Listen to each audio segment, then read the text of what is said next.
Welcome to another weekend here on the platform. My name is Sam Omashe.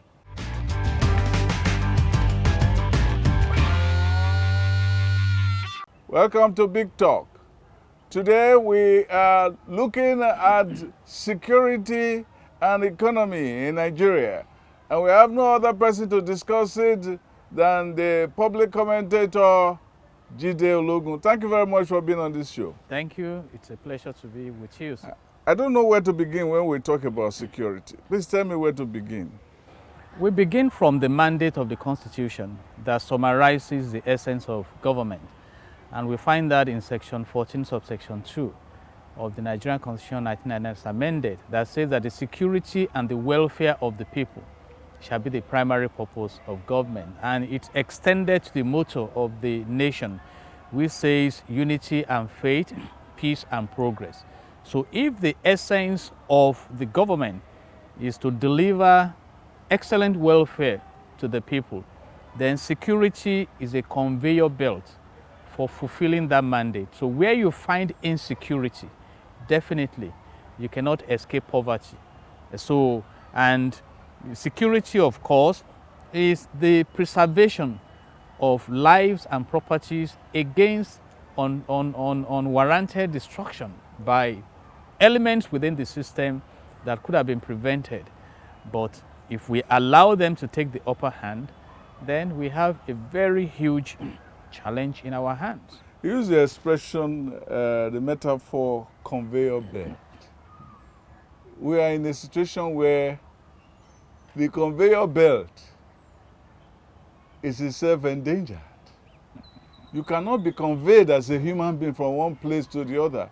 You cannot even sometimes be conveyed from one room to another because of a certain pervasive fear in the land.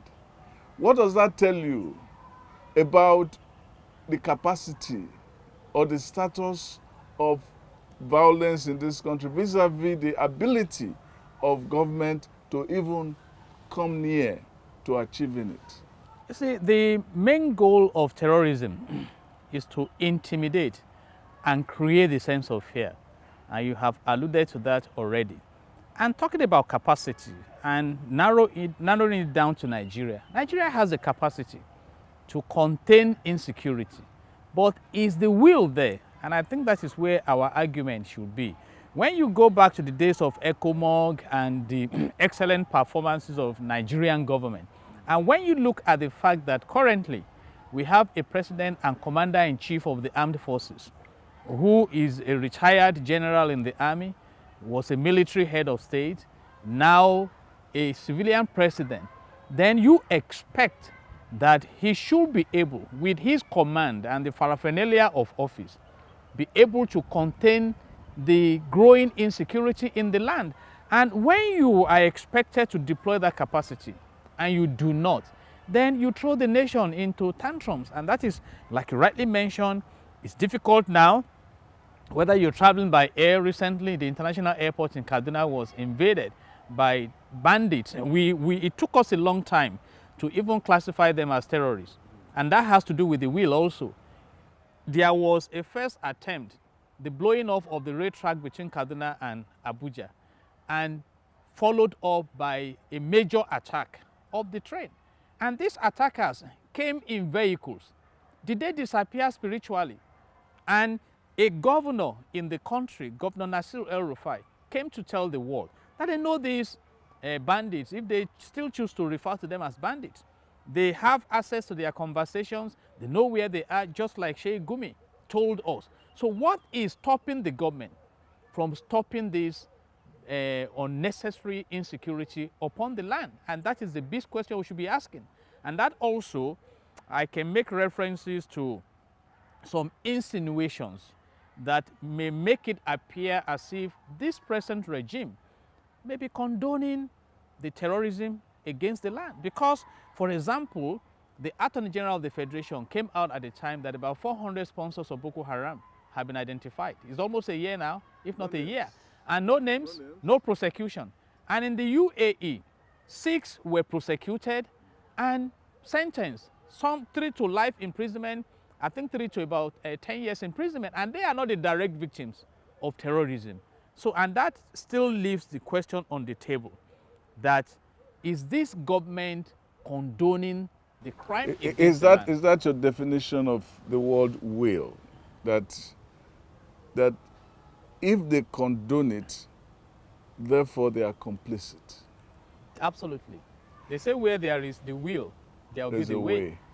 Now, we had the drama recently in the country where the Minister of Transportation, Rotimi Amechi, went to the train, the site of the tragedy, and said that there was actually a proposal for an architecture, a security architecture, to anticipate stuff like this, so that because through surveillance they could see, they could know what was going on around the trains and so on. And then it was suffering a setback from another section, from the presidency, basically from the office, presumably, of the vice president, saying that the vice president presided over it, and the vice president said that the project was not well articulated, not well presented, and they said, okay, the brand we don't know, the company's profile was questionable, therefore we should set it aside. What was your view about that back and forth between them? You see, by definition, the president is the presiding officer over the affairs of this nation. And if security is important, and Amechi had those challenges, he could have gone to the president that can rise up to veto that particular project. After all, when the president was not pleased with the Electoral Act Amendment Bill that was presented to him, just a president versus 109 senators, 360 House of Reps members, he vetoed it and sent it back to them. And may I ask this question? Are we now saying that the country does not have the surveillance equipment over Aso Villa? If we have it in Aso Villa, then if the lives of Nigerians who travel by rail are important to the government, what stops you from installing them? By the way, we bought the Tucano jets for millions of dollars. Now we are planning to add helicopters. What have we done with the Tucano jets? And back to the issue of will. I read a report recently where the military was telling us that they cannot go and bombard the bandits in their colony because of civilians. You know, they are telling us they are slow about their profiling. What does this tell us? It simply tells us that you may be biased in favor of terrorism. Because talking about capacity, how was Nnamdi Kanu flushed out of this country? There was a python dance. How was Igboho arrested? In Benin Republic. Intelligence. How was Nnamdi Kanu brought back to Nigeria? And that's why we are saying that where there is the will, you create the way. And it is very embarrassing when the MDAs, the ministries, departments, and agencies that are expected to support the president to carry out his vision of securing the land are now blaming each other. Then do we have the synergy that should be in the This system? was the cabinet. Don't forget about MDAs, forget about BPP or so on. This was the cabinet itself, fighting itself. Something that was presented in September. And they are now fighting that, look, you did this, you're not saying that I did this. So they have been having meetings and meetings, Federal Executive Council, week after week after week after week. And there have been threats and intelligence reports week after week, day after day, hour after hour, that this thing is dangerous. If Amechi's proposal is not good, what was the other one? Did you ask him the meeting after? Where is the answer? How does Amechi bring a proposal to the Federal Council, the Federal Executive Council, without going through the BPP? And if the BPP, it did not go through the BPP, why didn't you ask it to go to the BPP and summon BPP to come out with an answer within a short deadline? So we had all of this in abeyance when they struck again, and then everybody is shouting and so on. Is that not part of the lack of will? Absolutely. Absolutely. Because we have seen that many people have said, one, that is because of the service chiefs. Change your service chiefs, change your service chiefs. Now we know there is no service chiefs problem. Because we have changed service chiefs and changed service chiefs. They changed architecture. They bought, what they call it? They bought planes. Now they are going to get gunships. Yeah. So is it the problem of tools or the problem of the soul? It's quite interesting. And by extension, we may look at some other countries that we can use on the other side of the mirror. For example, I rolled my mind back to the days of the excuses of herders clashing with farmers. It was attempted in Ghana, and Ghana rejected that move, flushed them out of Ghana. There was a time I listened to an excuse from the president that the weapons were being brought into Nigeria from Libya, from the splinter terrorist groups there. And I asked a simple question. So those armed dealers do not know how to take the arms to Rwanda or to Benin Republic. So why Nigeria? Nigeria is open. Exactly. There is a report where the president said that only God can man the border between Niger Republic and Nigeria. Is that not surrender? It's like what Jonathan said. So why do we have the customs? Why do we have the migration? And I can answer that question by extension. At a time, my president reportedly said in Egypt that African immigrants were welcome to Nigeria to receive visa on arrival. And they actually came. And they are not the highly skilled immigrants that the likes of Canada, the UK, US are seeking for. They came in and some of them were registered on arrival, e-registration. And that is why the former chief of army staff said that about 90% of those troubling Nigeria are Nigerians. He was correct. Foreigners brought in and registered as Nigerians. So what exactly is going on? And do you recall also that at the time that the United States of America fingered one of the ministers in the federal cabinet of being a likely sponsor of terrorism, and nothing was done about him. He said he has repented, and he's handling a very special aspect of our security security architecture. That you will be in cahoots with those people who say education is around, and yet what you preside over is actually the antithesis of that group, and you are supposed to preside over that. There's a paradox about that you are against tools by definition, but you are using those tools which can even help those people who don't want tools. So where are we? We are probably a nation at a state of surrender, because if, as Shakespeare implied, say, if correction lies in the hand that committed wrong, to whom shall we complain? It's coming to the open now, and I must say that some of these issues are quite sentimental, emotional, and probably cultural, in the sense that there was a time the governor of Ondo State, Akeredolu, shouted that some groups were in the forest and they should come out and register. And the Attorney General of the Federation was one of those who came out to say that under the Constitution, anybody could stay anywhere. I quite agree with that. Fundamental human rights. But no provision in the Constitution says you can stay anywhere and become a nuisance. You see, so when you find forces like that some people are trying to secure their environment, some are trying to expose it to crime, then you must be worried and ask the simple questions.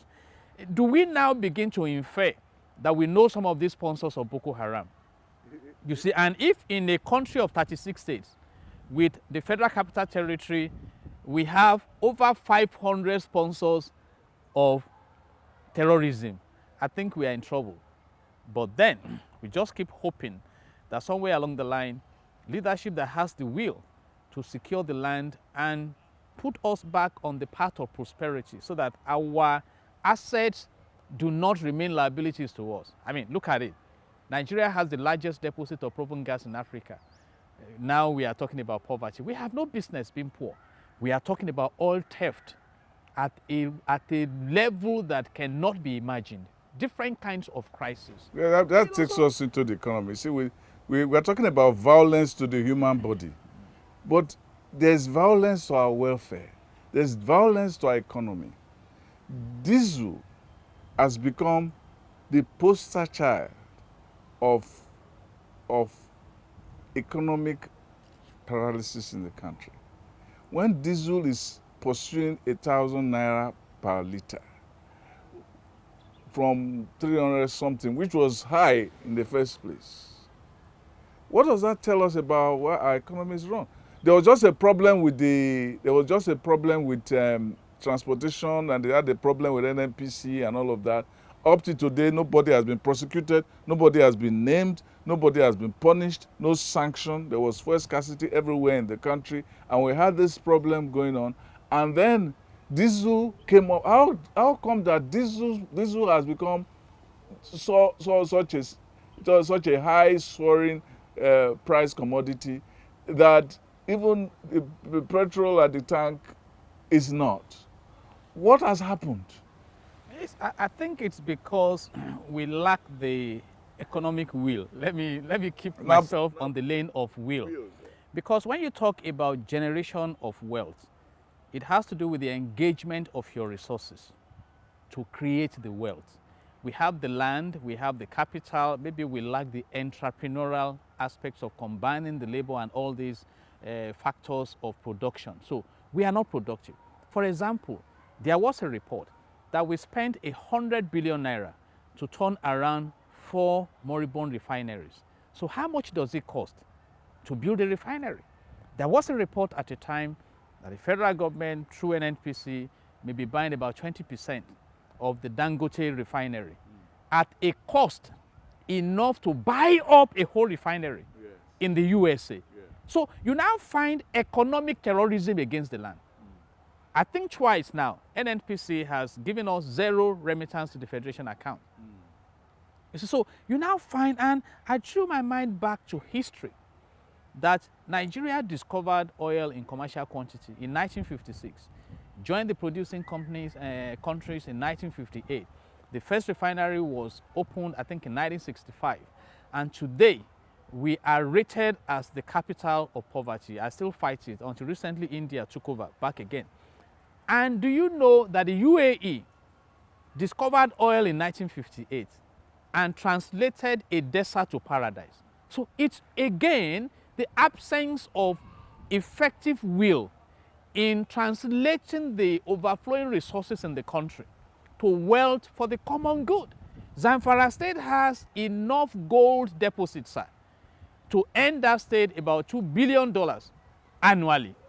So They have handed it over to bandits. exactly. There are even reports that some bring private jets to smuggle these products out. They are stealing the oil, flaring the gas. Right now, the Ukraine-Russia war should make Nigeria rich overnight. But because we have ceased to be a productive nation, we are not going to benefit from that. I was telling some people the other day that, look, the whole of Europe is looking for gas. We are wasting our gas. There's not even a conversation about a gas diplomacy. You guys come and take over and give us the technology, come and do everything, and we give you the gas, and we sell it to you when you say. There's no conversation going on in that regard. In this country, where we are flaring billions into the plain air and destroying the environment. When I was in secondary school, I was going to Ughelli with my father in 1973. When we got to around the Ughelli area in the then Midwest state, and I saw in the night the brilliance of the sky, and I asked him what was going on. It was then I knew for the first time that this was wealth going on, just wasting into the air. Up to today, 40% of European gas consumption comes from Russia. And they're saying, we don't want it, but we can. It's like an addiction. We don't want it from them, but we can't stop it. But Aesop, a wise man, said that after much is said and done, more is said than done. And it's again the matter of will. Who are these oil thieves? Now, the latest is that the National Assembly is exonerating everyone, pointed at for bringing adulterated fuel into Nigeria. So are you now saying the adulterated fuel fell from heaven. You see, so these are issues.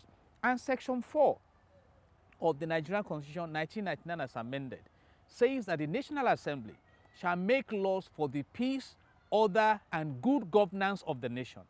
You see, so what is now your role in all this? You are asking, change service chiefs. Have we not changed service chiefs? Have we not purchased Tucano jet? Are there no budgetary allocations for security in the land?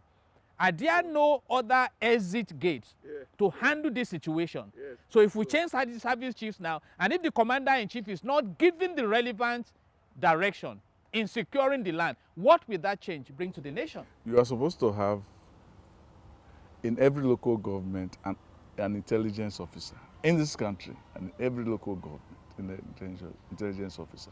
If we say it is a matter of intelligence, intelligence has failed. What if it's a matter of men? Men have failed. In the matter of officers, officers have failed. In the matter of weapons, weaponry has failed. So what else do we need? It's leadership. It's failure of leadership. Look at NNPC. The refineries. All of them are supposed to be working.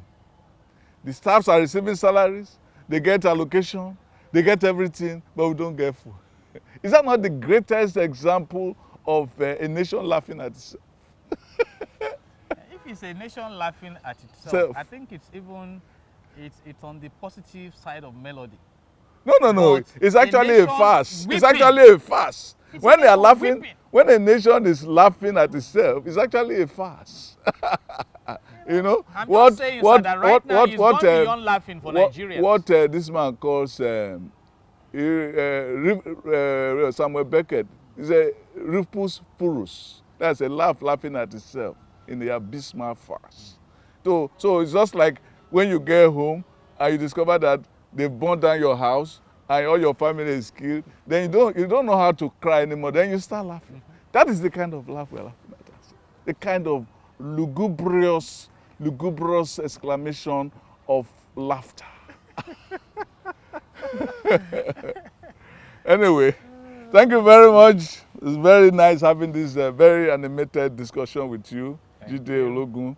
Yes, very cerebral intervention on these matters. We wish Nigeria the best. We hope that will rise over this nation again. We hope so, and we should always realize as a country that the sun will not rise over us unless we make it rise over us. Exactly.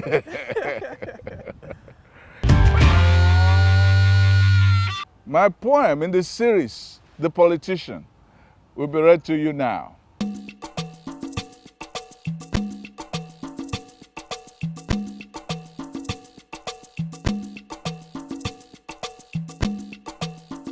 You lived in hope, you died alone in the journey of augury. Before the thrust, you gave your trust in the sacred bond of leader and led. Then they struck. It is not your solitude, I lament more, but the end of Moors, when men of power in their high coven quibbled over whys and wherefores, and did nothing when locked in that coach. The devourers lurked and rumbled for your blood.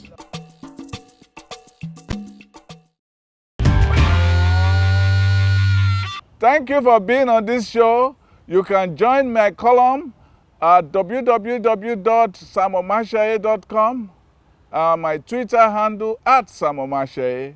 And until next time, be good.